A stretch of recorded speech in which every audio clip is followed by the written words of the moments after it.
I love the variety of treatments that we have available today. Those treatments with no side effects compared to what they used to be, to me, is one of the most important things is being on the right treatment. The same treatment does not work equally for everyone.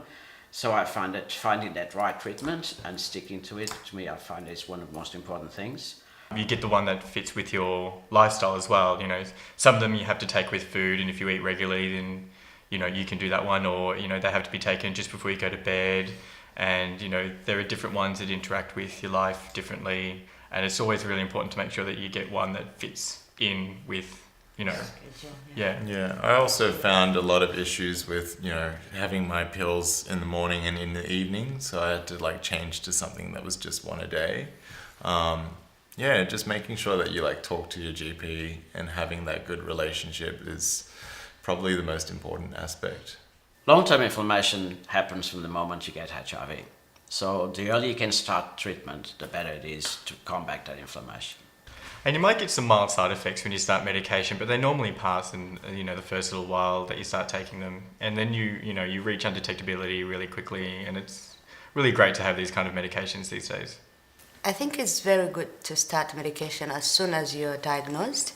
It doesn't matter whether you have a high CD count or you have a very low CD count, because example for me, I started when I was very late diagnosed, and my CD count was only 10, so I didn't have a choice to rethink. Wow.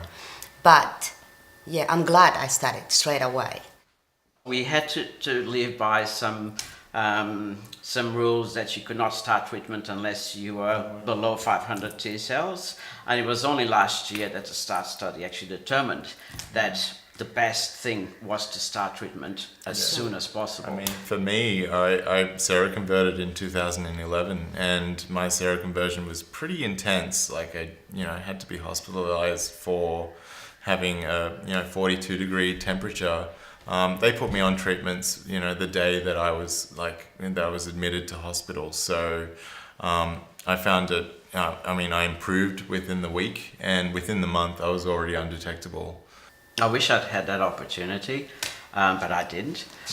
When I started medication, I had about 30 T cells and by a lot of hundreds of thousands.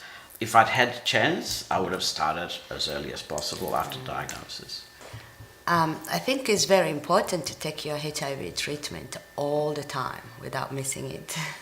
Yeah, you also run the risk of, building a resistance if you miss your doses. Which means that medication wouldn't work for you again. So you always run that risk of losing undetectability and posing a risk to yourself and your partners.